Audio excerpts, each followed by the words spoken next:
Hi everyone. A few more moments, but just let a few more people join and then we'll get started. Sounds good.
Hi everyone, thanks for joining today. It looks like lots of people have been coming through in the last couple of minutes, so I think it's a good time to start.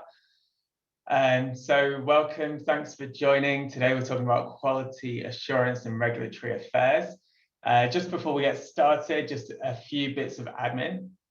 If you would like to submit any questions to our panel, please just submit them via the question and answer box. We will have someone watching the text chat as well to redirect questions, but it's a bit tricky for us to monitor both. So if you can just put your questions in the question and answer, we'll make sure we'll get around to answering as many of them as possible. Remember, so you should be able to see the question, so upvote if you see a question that you like, that you want us to answer. If you'd like to be contacted by, or you'd like to get in touch with one of our presenters today, we'll share around the contact details for all of them after the event. And really just want to encourage you, this is a great opportunity. We've got two great speakers, so any questions you've got, it can be as specific or as vague as you like, but just really use the opportunity to ask the questions that you've just been wondering what the answer is and you don't know where to go, and can be theoretical, anything you like. So I'll start with just a quick introduction on MDPP, but before I start, so my background is as a mechanical design engineer working in medical devices. I have a little bit of experience in quality, working through the process and working within an ISO 13485 quality management system, but by no means broad. And I'm really looking forward to talking to the speakers today to learn a little bit more from them. And I'm sure many others can relate to that. We often touch on bits and pieces of it, but very rarely do we get the opportunity to look at the big picture. So my role at MDPP is that I'm the innovations manager. So new inquiries that come through, people who are interested in our program, you'll talk to me or one of our team and we'll walk you through the application process. So maybe just to start, I will quickly talk you through just very briefly what the Medical Device Partnering Program does. So firstly, our vision is that we want Australia to be the fastest in the world at taking a medical device to market. And we think our program can really help with that. So our ideas incubator, we look for great ideas to bring to life, and we do that through access to experts, making sure ideas are fit for purpose, de-risking any risks that there might be in the idea to make sure that you're ready for opportunities with groups like investors or government grant agencies. And one of the things we hear a lot of is people saying we need money, and we like to challenge that because often we think, well, actually what people need is expertise, and they think they can buy the expertise with money, and often you can, but sometimes money isn't the answer. Sometimes you need to be intelligently connected in with the right groups and make sure you're guided and you don't make mistakes and you don't waste money along the way. So our program offers 250 hours of technical development, 30 hours of market research in return for $5,000. With a simple IP policy in that we don't keep any of the IP, anything that we generate belongs to the applicant. We partner with a whole bunch of different experts, so we help to connect you. So once you're finished with our program, you can go on and keep developing the concept. And we also make sure we connect you in with the future funding opportunities. It can be quite complicated when you're starting out, but there's lots of great programs and lots of great opportunities.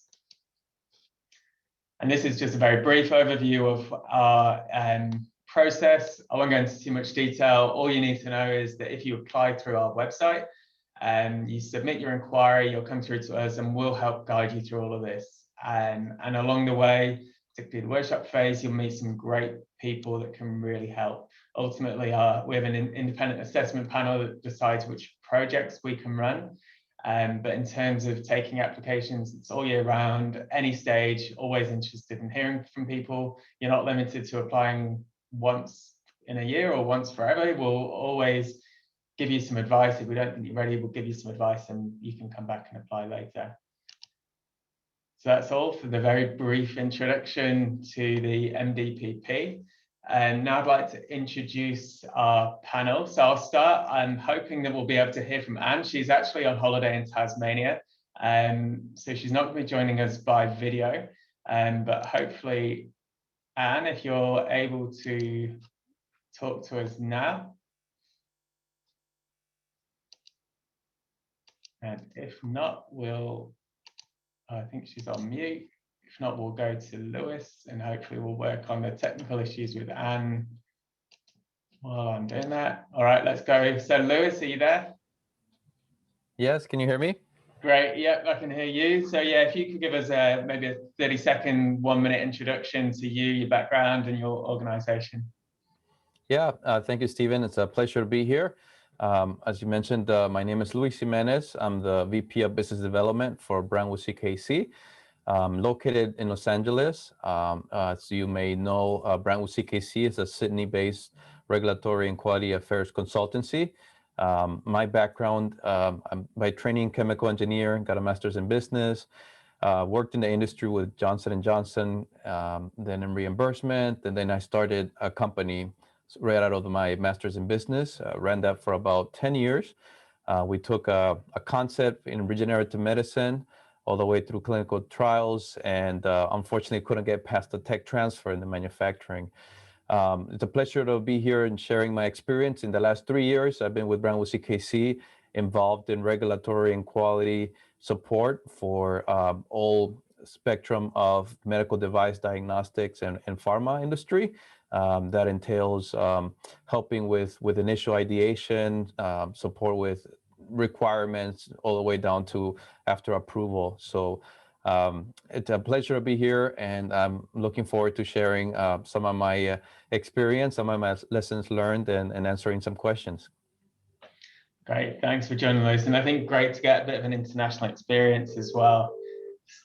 So I've got Anne. Unfortunately, we're having a few technical problems, but I've got Anne on the phone. So Anne, everyone should be able to hear you. If you could just give me a 30-second introduction to your yourself, your background, your organization, what you do now. Okay, I'm in a noisy spot. Let me move. Oh, that's all right. We can hear you on the webinar now. Yeah. Okay, so I'm Anne Angel. I have a background in medical device manufacturing and also with venture capital and also early stage investment and looking at setting up or commercialising new technologies to new countries, new markets. And I've been doing that for close to 30 years. Great, thank you. So I think we'll kick off straight away with some questions. So feel free, again, audience, keep asking any questions. I've got some pre-prepared questions that I'd like to ask, but happy to hear any questions that you have. So maybe I'll just start with Anne. Could you just give us sort of a quick overview on what quality assurance actually is? So there's really two parts to quality assurance. And we're talking specifically medical devices. Yes, we are. Yeah, so there's two aspects of it. So you've got to have a quality management system. So you've got to demonstrate that you can manufacture a product to a quality standard. And then you also have to have a technical file. And the technical file is all the information that you have about the product. So that's all of your, how you've gone about developing the product, all of your test and assembly procedures, all of your drawings. And then you have to have things like a risk assessment, how you're going to manage customer complaints. And there's a whole lot of things that go in the technical file. Great. Thanks, Anne. So maybe Lewis next. So if you could just talk us through what is a legal manufacturer? It's one of the key questions when you're starting up a venture, whether you're going to be a legal manufacturer or not. So the legal manufacturer is the person or the company on record with a regulator who's ultimately responsible for the product. So what gets confusing is people think legal manufacturer means the manufacturer, and in fact that could be a contract manufacturer. It could be the final manufacturer assembly, or it could be the company who owns the IP. So it's an important question. Are you going to be a legal manufacturer? I think my short answer is that it's the person on record with the regulator responsible for the product, but it doesn't necessarily have to be the company that's manufacturing the product. Great, thanks, Lewis. So I guess my next question, so maybe thinking, so my background, as I mentioned, I've worked as a mechanical engineer, and maybe Anne, you could talk to this. Thinking about an ISO 13485 quality management system, it's what people tend to think about when we talk about quality. At what point do you need to start thinking about that in your technical development? So you're asking me? Yes, I am. So you've got to start thinking about it right at the beginning, because you need to do all of your development. You've got to keep records of all of your development. And the sooner you start that, the better, because if you try and do it at the end, then you've got to go back and find those documents or start putting that together. So as soon as you start thinking about the product, because your technical file, you have to explain why you made the design decisions that you made, and what kind of risk analysis you did, and any kind of user feedback that you got. So you would be doing that in the very early stages of your product development. So you need to start thinking and recording and keeping documents so that they can become part of your technical file. Absolutely, and we had this conversation recently. Even the test equipment you use, making sure it's calibrated and that you've got records of what you've done your testing on, because I guess you don't want to get to the point where you've done all your prototyping and you think you're ready to go, but you have to go and redo a whole load of work that you'd already done because you haven't actually considered the requirements. So perhaps, Lewis, if I can go to you next. So this is an issue that I've found in my past. If you're a startup and you don't have too much money and you need a quality manager, but perhaps don't have enough work to have a quality manager on full time, you're not too sure exactly what your requirements are, what are the best options for startups in considering this? Yeah, so it's an interesting question. There's room to go expand, and I'm not sure if we want to expand, but a quality manager is, again, kind of similar to a legal manufacturer, is a single person that's appointed as a responsible person for the quality of the product. Usually the quality manager sits in a parallel line to the CEO, and they should be like reporting directly to the CEO. Can the quality manager be a CEO? It's a little bit tricky, but I think it's technically possible. So that's like the last extension of an option that you have. But in essence, the quality manager has the responsibility to report directly to the regulator if there's any misdoings in the company. They have to be a signatory to a lot of the technical documentation that I mentioned. Also responsible for the operation of the quality system. And I mentioned in the beginning that the quality manager usually is a dotted line to the CEO, because that person needs to be in constant communication. One of the requirements of the quality systems is that there's commitment at the top level of leadership. And so if there's a filter in between, that tends to break communication lines and the independence of the quality manager. Now, in terms of options, a startup, as I mentioned, if there's a one-person show, technically, but you need to have some external, like, for example, if you're outsourcing all your testing and manufacturing, then the CEO could possibly be the quality manager. It's not ideal. The other option it could be is that you, in the beginning stages, a startup can appoint an external quality manager. So does our firm sometimes represent that, and can, usually that's a responsibility that also encompasses addressing any audits or any inquiries from the regulator. And so oftentimes a consultant can be that. And as the company grows and matures, then they can build and hone that. But I guess what I would say is if it's a first-time entrepreneur and they're not aware of the quality requirements, there's a very steep learning curve. So for entrepreneurs, I would say this is one of probably the first things you want to do, is to have in mind who's going to be responsible for the quality, to be the quality representative, and perhaps early in the process, while somebody's learning that skill set, appoint an external quality manager or a close advisor to that. Right, and that reminded me of sorry, yeah, after you, Anne. I was just going to make just something important to consider if you outsource or appoint an external quality manager, or how all that works, is that if you outsource all of that and manufacture with someone else, and they become the legal manufacturer and they become responsible for the quality, they have to hold the product liability insurance because they are the deemed manufacturer. So a lot of manufacturers will happily make a product to a standard, but they don't want to carry that liability.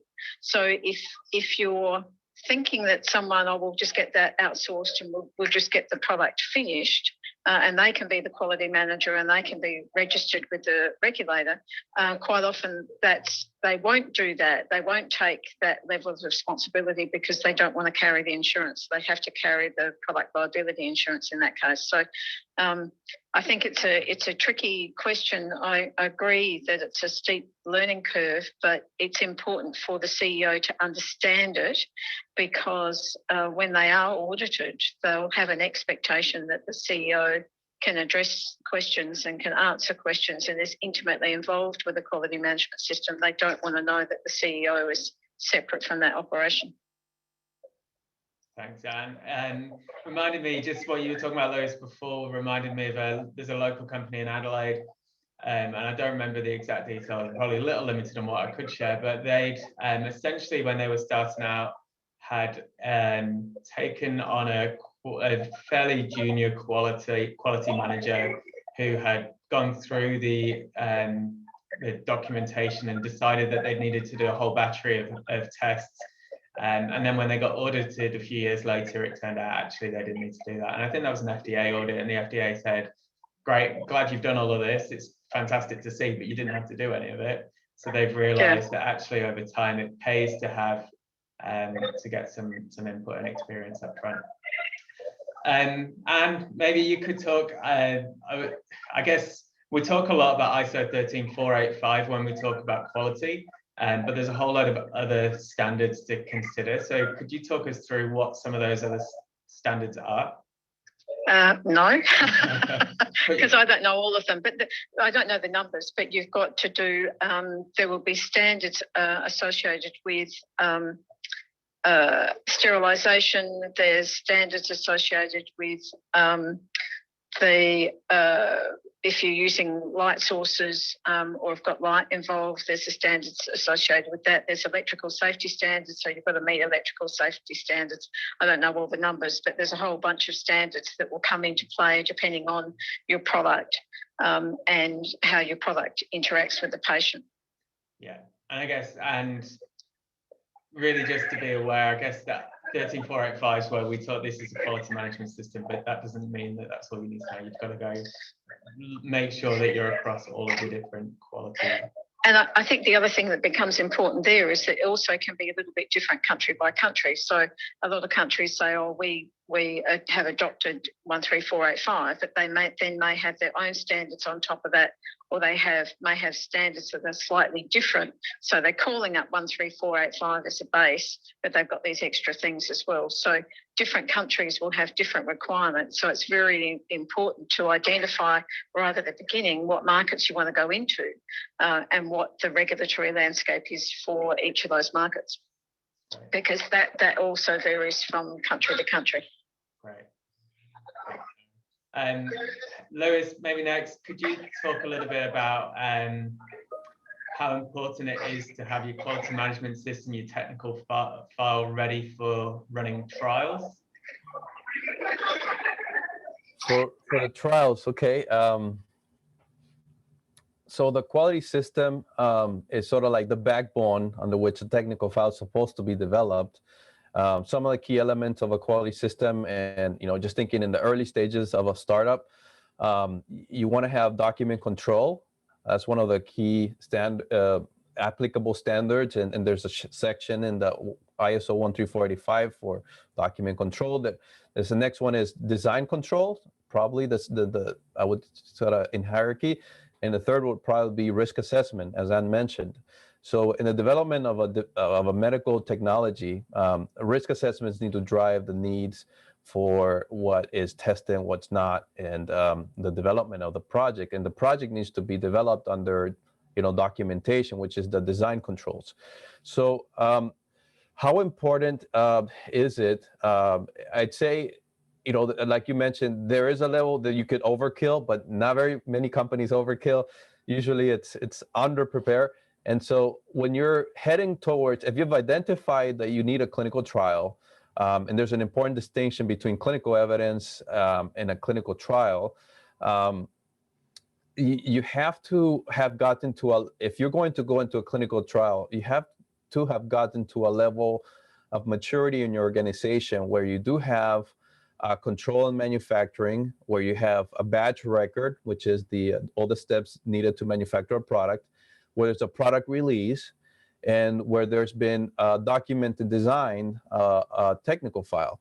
And all of that would be, you would be either asserting that you have it when you submit to an IRB or to a regulator, or most often you have to show summaries of that to the regulators. And so just sort of a caution is, you say, we're going to go and start clinical trials. You want to make sure that development program is done under the applicable requirements so that you're ready to do that. Now, taking a step back, that's a registration clinical trial, right? Where there's a requirement. That's what I outlined. But then maybe there's a subsequent question about, well, what about exploratory or pilot studies?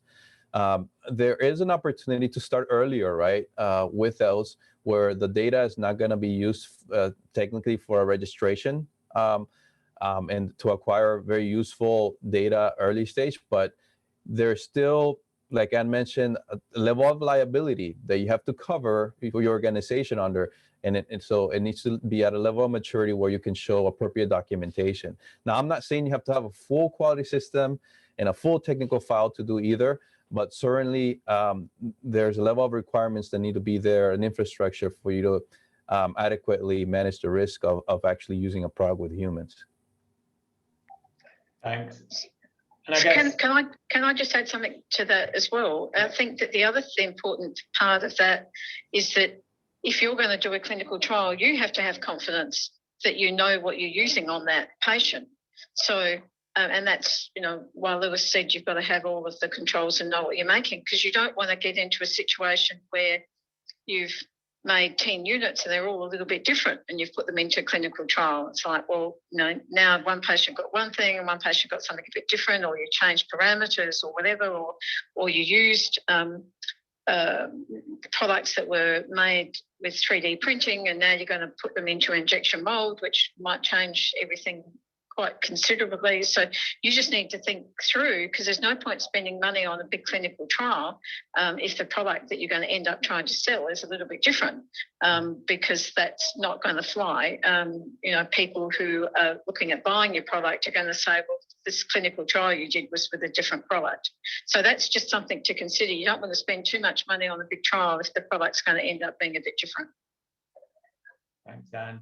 I guess that question sort of relates to the our program, in that often people come to us and they want to run sort of a small clinical trial, gather some clinical evidence, and often they've come and they've just developed something, but they don't have any of the quality documentation. So we have to put a submission into our ethics committee, and we have to show that something's safe. And that's one of those challenges that we come up against, is a lot of people have been tinkering in their lab, but probably don't actually have enough to show. So we get stuck in that position a few times on our projects as well. So maybe, Lewis, could you just quickly... Can I just say something else? Sorry.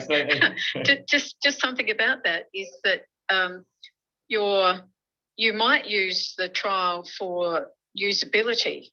And that would add into your technical files. So you might be getting your doctors or your clinicians to practice using the user interface, or you might get them to use, you know, physically to use it and give you some feedback, which is still a trial, but it's a usability trial, and that does go into your technical file, because that's a very important thing, the fact that you've tested to see whether people like it and find it comfortable without necessarily looking for a clinical outcome. So you might do that kind of usability. You might do, I'm just trying to think of another kind of trial that you might do that fits into that category. So it's not necessarily looking for a clinical outcome, but it's proving, do people know how to use this? Does the interface make sense? Are clinicians comfortable with it? And that's a really important trial to do that does become part of your technical file that you would do with early prototypes. So you want to get that feedback about your early prototypes without necessarily looking for a clinical outcome. Yeah, great point. Thanks for that, Anne. We've touched a lot on regulatory, but Lewis, maybe could you just give us a summary of, because I mean, we often put quality assurance, regulatory affairs together, but could you just sort of explain exactly what we mean when we say regulatory affairs? Yeah, it's a very broad umbrella, and it usually is sort of a puzzle that fits hand in hand with quality. Regulatory assurance, usually, so a quality manager tends to be a person looking at the quality system, how it operates, which a lot of it entails the manufacturing of the product, but not necessarily. And the regulatory affairs tend to be more inclined towards the technical file and the regulatory submissions. Within the umbrella of regulatory affairs, there's a number of functions, but I've heard it best described as a merge between business, legal, and engineering under it. Basically, it's what puts the pillars underneath the development of a technology. And so Usually a regulatory affairs professional.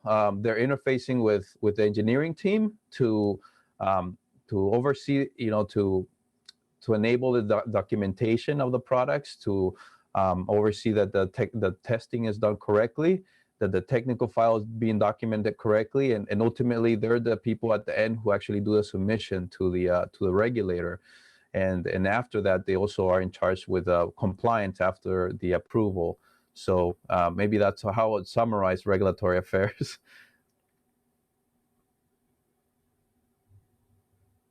You're on mute at the moment, Stephen. All right, thank you. There you go. And maybe you could just talk to us about the different classes of medical device. Yeah, I will. I just want to add one more thing to what Lewis said, is the other important interface for your regulatory person is marketing. Because where you want to sell the product, who you want to sell it to, and what you want to be able to say about the product is critical. So marketing needs to be involved right at the beginning of the regulatory process, not at the end of it. So your marketing people, or who you're going to sell it to, need to say, in order to sell this product, we need to be able to say X. And we need to be able to say that this product will do what. And then that kind of informs what you need to do in terms of product development. What you need to do is clinical trials, because, that's what the marketing people at the end of the day want to be able to say, that this product will, have a 95% success rate in making people walk again. Or this product is going to have a 50% success rate making people walk again, or this product is going to save money, or this product saves time. What the marketing people want to say needs to be built into your product design. You don't do that at the end. So there are a number of classifications that the products have to meet, and off the top of my head, I don't know them. There's a class 1 product, which is intrinsic, well, not so much intrinsically safe, but has lower requirements. You don't need to be audited. You have to say you have a quality management system, but you don't need to be audited. Class 2A and 2B are putting energy or somehow interacting with a patient. And then there's products that are installed in a patient. In vitro are actually go into a patient, but are different again. Lewis might be able to talk better about that than me, because I don't have them in front of me, so I can't relay the classes. I'm happy to elaborate on that. As Anne mentioned, she's actually using the classification that's recognized in Australia and also in Europe. This classification sort of started from Global Harmonization Task Force, GHTH. And that, as Anne mentioned, the level 3 classification is the highest risk, and it's implantable devices usually, or life-sustaining devices. So just to recap, there's a class 1, which is low risk, usually tongue depressors or Band-Aids. Are class 1, sort of to have a picture. Class 2A are sort of in the middle, less risk. Class 2B tend to be somewhat of a higher risk, and then class 3s are the highest risk. If you were to go to US, I'd like to just highlight, because that tends to be a market of focus, right? For innovators, it's a large market. There's only 3 types. So there's class 1. For registering a class 1, like it is in Australia, you basically need to just make a self-registration. You need to register with your entity with the regulator and make a self-declaration that you're meeting the sort of general controls, which usually that's design and manufacturing controls. If you're registering a class 2 product in the US, that's where the term 510K comes into play, and that's sort of regulatory affairs sort of 101. 510Ks tend to be coveted because it's a class 2 product, and only about 15% of 510Ks require a clinical data. Usually you just have to have a substantial equivalence to a product. And then the class 3 products are where you call a pre-market authorization. That's where you have a large clinical trial supporting a new technology. So that's sort of the classification in the high level for devices. And it's very similar for diagnostics as well, I must add. Diagnostics tend to be regulated basically under the same regulations. Australia is a misnomer there because they've actually rolled out a IVDR, in vitro diagnostic regulation, but it's much more mature than most other countries, including the US and including Europe, which Europe is just launching the regulations for IVDR in a couple of years from now. But the standard has been regulate devices, diagnostics as devices with a few modifications to the requirements. Thanks, Lois. And that leads really well into my next question, which is a genuine question that I've had, where if we have a device where it's a sort of a closed loop system and it's measuring something in a patient and administering a therapeutic in response to that, so there's sort of a little bit of a diagnostic and a little bit of a therapeutic, how does that fit into the medical device classifications? Yeah, I take that, and happy to have Anne add. It's a complex question, and often, it's a $1 million question, where you're describing, it's a typical example of a combination product.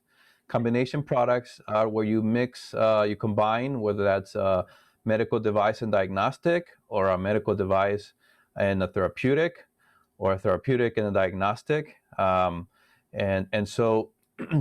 In the U.S. and also in Australia, there's going to be a hierarchy as to how the product is going to be regulated, and the golden rule is, what is the primary mode of action?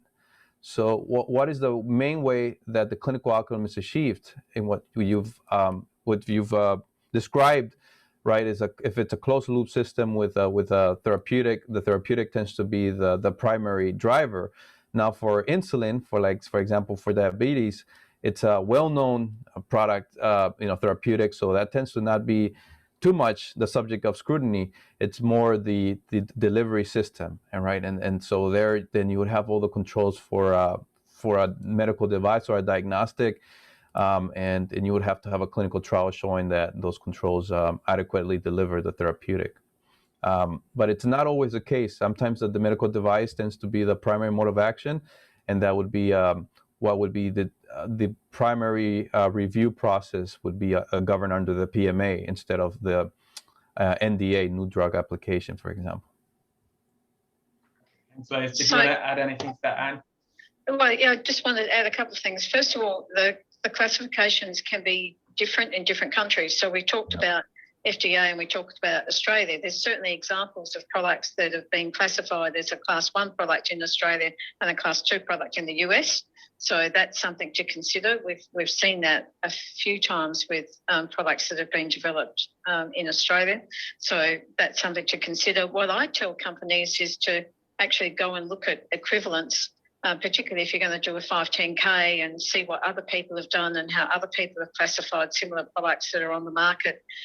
You can find a lot of information, particularly on the FDA website, about how people have classified their products and got their products through. Generally, it's up to whoever is submitting the documentation to say what the product classification is. So it's hard to actually get someone from any organisation, any of the regulators, to tell you what that is. You have to work out what you think it is yourself.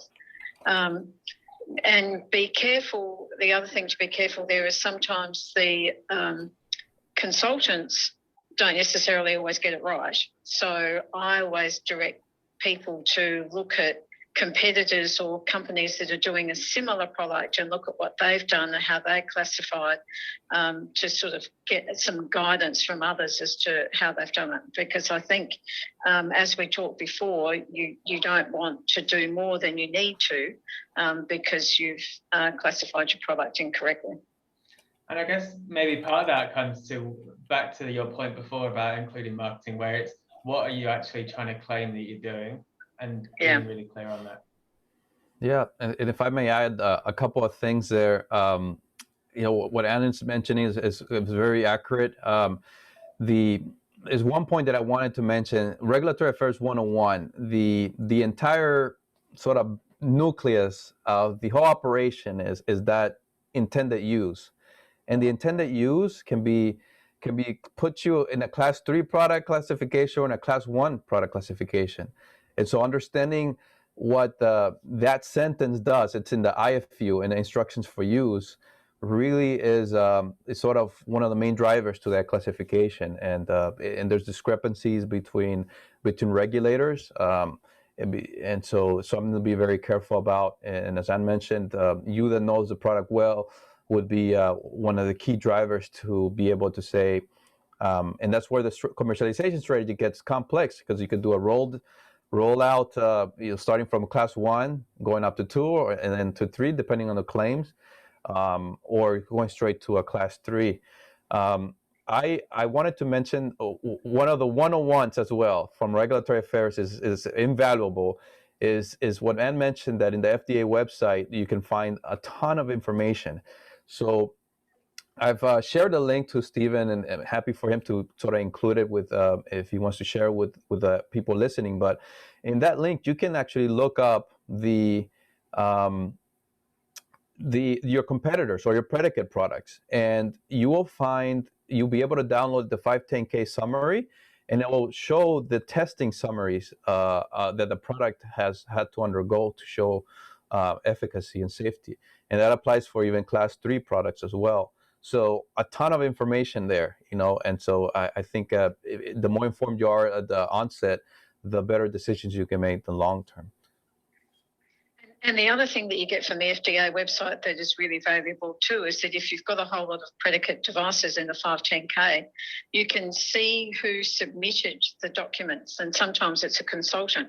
So you might find that of your 5 predicate devices, they've all been submitted by a particular consultant.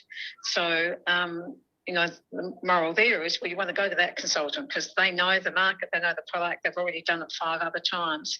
So they're going to be in a good position to provide you with some realistic advice, rather than going to someone who's never done it before, who's perhaps going to take a more tortuous pathway because they don't have the experience with the actual device. So I didn't find that out until after I'd gone down the wrong path with the wrong consultant. And then I eventually found that there was one consultant that had done basically every predicate device in my category had been done by one consultant. If I had gone to them, I could have saved myself a lot of time and money. So I've also been able to download a complete document file that someone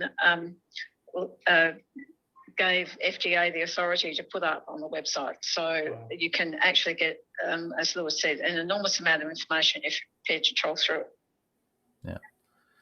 And I'm passionate about that topic, about just data mining. As engineers, you sort of, that creates a big framework. One also very important thing is to look at adverse events reporting databases. You have DANE in Australia, or MAUDE, MAUDE in the US.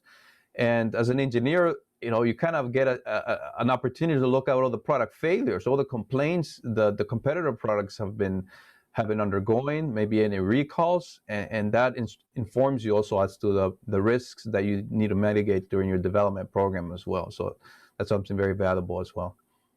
And so last month we were talking about intellectual property, and I think really the takeaway is that for both intellectual property and for regulatory, there's a whole load of public information, and there's not an excuse for not going on and having a look. And most people who apply for grants or apply for programs like MDPP, the more you can show you understand this, the better.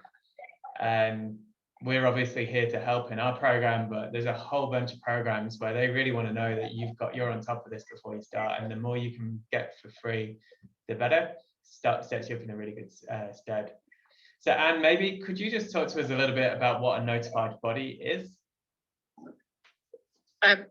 Probably not. Lewis? No, hand that back to Lewis. He's probably better answer to that than me. All right, Lewis, we'll go to you on that one. Yeah, so what everybody thinks about when you think about a regulatory approval, you think you're going to submit to the government. And that's true in a lot of cases, but for the European Union, that's just one example. There's notified bodies in other place, but in notified body tends to apply to the approval of your product in the European Union. And in the European Union, it's not generally the government who does the review. It's actually private organizations. They're not paid to be your consultant, but they're paid by you to review your technical file to give you the stamp of approval, and also to maintain and to continue. And so there's twofold review process. There's the quality system certification, and that's going to be compliance to 13485. That's the quality system requirements. That's one of the audits and review process the notified body is going to do. And the second one, it's going to be your technical file. So they're going to be reviewing. So if you would, the TGA in Australia, or if you would, the FDA in Australia, in the US, in Europe, that tends to be a notified body who's going to be giving you. So once the notified body gives you a certificate of compliance, then you basically lodge that with the competent authorities, which is basically the government of each of the countries, for them to recognize your approval from a notified body. And just be aware that because Britain is now separate from EU, you've got to do a separate one if you're going to sell in the UK. So the British notified body now is going to be separate from the EU notified body. Great, thanks. And maybe I'll go to you next. So we had a question in from the audience. So Anonymous says that they have a surgical imaging probe that's been verified on a benchtop, currently doing some early clinical investigation for feasibility of a handheld probe. They've worked closely with the hospital, which is doing the re-sterilization of the probe using hydrogen peroxide. Do they need to do process validation for the sterilization? And if so, what standards would apply? And maybe the standard numbers might be a bit tricky, but.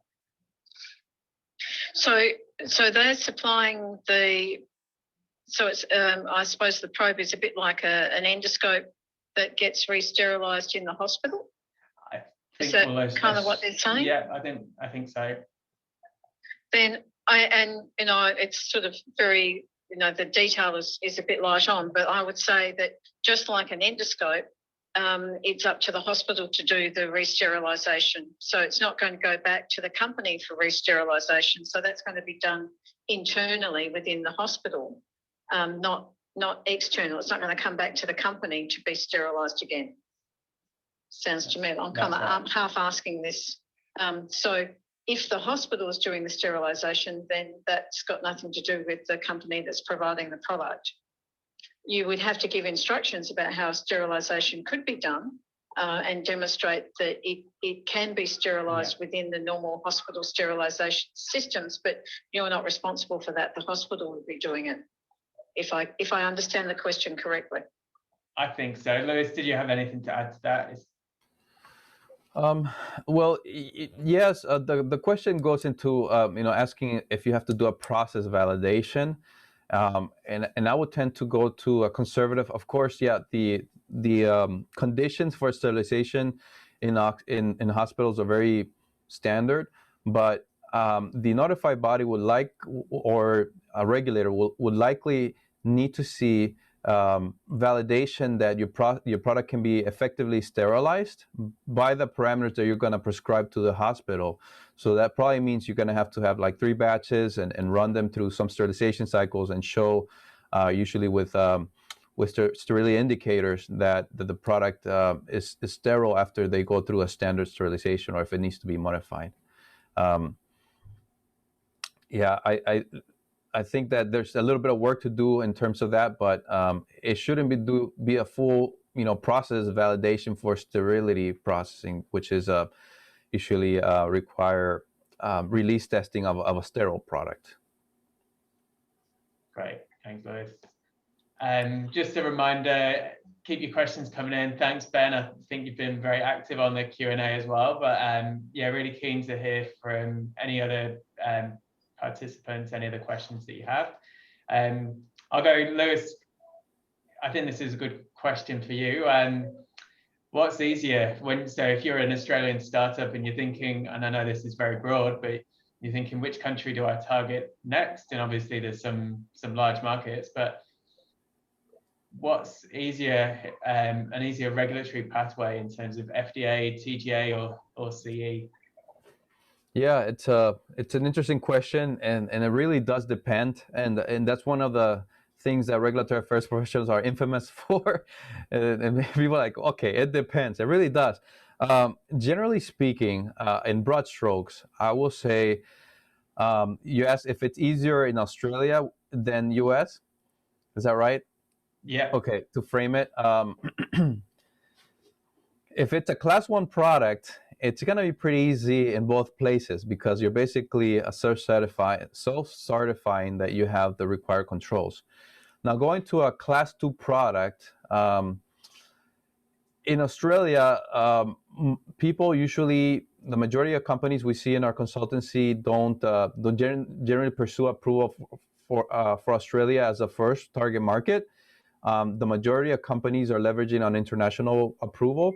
And the reason is that if you compare the level of effort that you have to get approval in Australia to, for example, dealing with a notified body in Europe, it's about the same. So companies usually get the notified body approval and then come back and show that to Australia and get that registration expedited. There's new pathways now where you can leverage a US approval to go to Australia. There's a new program that entrepreneurs should be aware called MDSAP, Medical Device Single Audit Program. And there's 5 regulators that participated. Australia is one, US is another. Canada requires it if you're going to go to Canada. Japan participates in Brazil. And these are some of the most difficult regulators to work with. So I would say that if you have a class 2 product and you're going to choose between go to Australia or US, I would say your option is best to go to US. And I mentioned that for 510K products, only about 15% really need a clinical trial.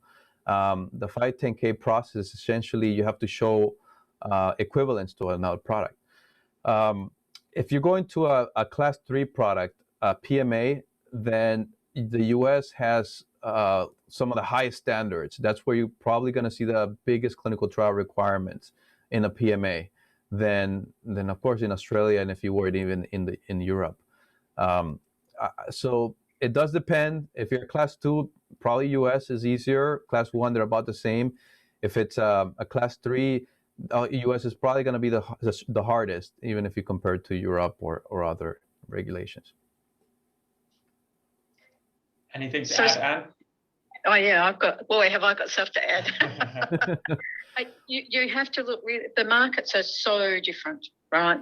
How products are paid for, what drives the markets between the various countries, between Europe, Australia, US. US, it's all paid.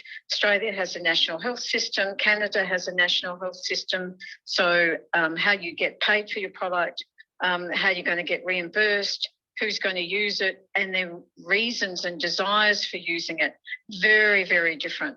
So don't look at it and say, oh, well, the regulatory is one thing, and understanding what's going to be easier, and exactly what Lewis said, I agree with. But what you have to look really carefully at is who's going to buy the product, not so much who's going to use the product, but who's going to pay for it and how you're going to get it paid for. And you really have to understand in the markets, because you might be able to get the product through a 510K, but I think the statistics recently is that 80 or 95% or something of 510Ks have no reimbursement. So for the last 20 years. So you're not, how are you going to get paid for your product? And you really need to think about that in the US. So we all get excited about the US because of these large volumes. But if you can't get paid, then it's not a lot of point. Some of the Asian markets are more lucrative and might be an easier place to go, and of course Europe. And then you have to also put in the national health system. So in Australia, it might be hospitals that are paying for it, or individuals. Canada has national health, UK has national health, France, some of the European countries have national health. So understand the market and understand who's going to pay for your product, as well as understanding which market's going to be easier to get your approval. Great, thanks, Anne. Lewis, maybe I'll come to you on this one.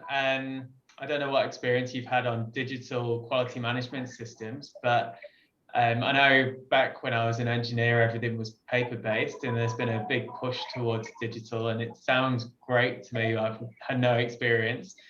What are the pros and cons of paper-based versus digital QMS systems? What are the differences? So Yeah. in pros and cons, if it's paper-based, well, the cost is going to be somewhat lower up front. A digital base allows you to, have a software that tracks versions, that helps you route the product, the documents for approval. So it's sort of a pros and cons. There's no absolute requirement that you have to have a digital QMS. Usually companies are doing some type of hybrid. So there's extremes in both sides. A paper QMS basically means that you have actual physical papers signed and stored, and then that's the only way to disseminate the data, which tends to be a little bit of a challenge to maintain in the long run. A digital QMS helps facilitate all of that. There's just a couple of caveats. So yes, you're going to be paying on a yearly basis for that software license, and the software license tends to be based on the headcount and the number of users for it. And you're also going to have to validate the QMS. Even if you buy off the shelf that's all prepared, you have to validate that it's set up well. So it tends to take a little bit of resources. Personally, the firm that I ran, we ran it for 5 years on a paper base, and when we were big enough, as soon as we were big enough, we did roll out a digital QMS, and then it was so much easier than routing folders, physical folders. Although sometimes that's going to be required, like when you're getting a batch record approved, tends to be a folder of papers. But it make things easier. It's just got to be prepared for a little bit of a higher cost. Great. And anything to add to that? No. Well, Lewis has got much more relevant experience than me in that. Yeah, I always remember the companies I've worked in having the fireproof cabinets all down one side of the building, and the fear of what would happen if fire destroyed everything. So I can definitely see the benefits to digital systems. But yeah, so I think we're coming close to the end of time. It looks like we haven't got any other questions to add to that. I guess I'll take this time to just thank the panelists again. I think it's been really good. I've learned lots. I found it really useful. So I hope everyone at home has as well. I'll run a quick poll.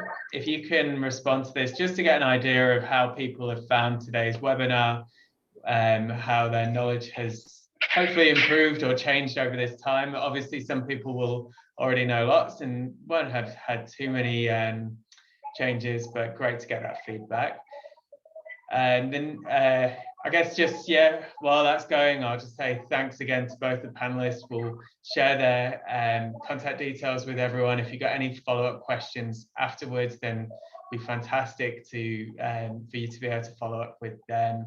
We'll have another MedTech Mondays next month. I think Easter gets in the way at the start, but we'll follow up with the date and the subjects for the next MedTech Mondays.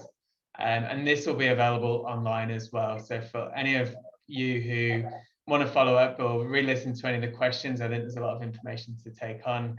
You'll be able to go back and listen to more.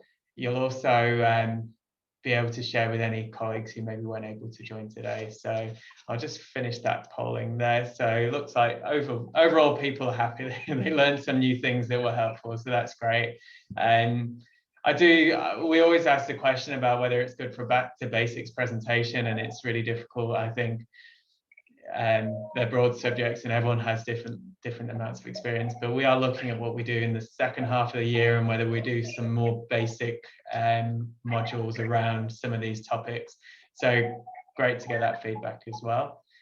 That's all from me for today. So yeah, just thanks again to everyone who joined today and to our panelists. And we'll see you next month. Thanks, Stephen. Thank you. Thanks, Stephen. Cheers. Have a great day, everybody. Bye.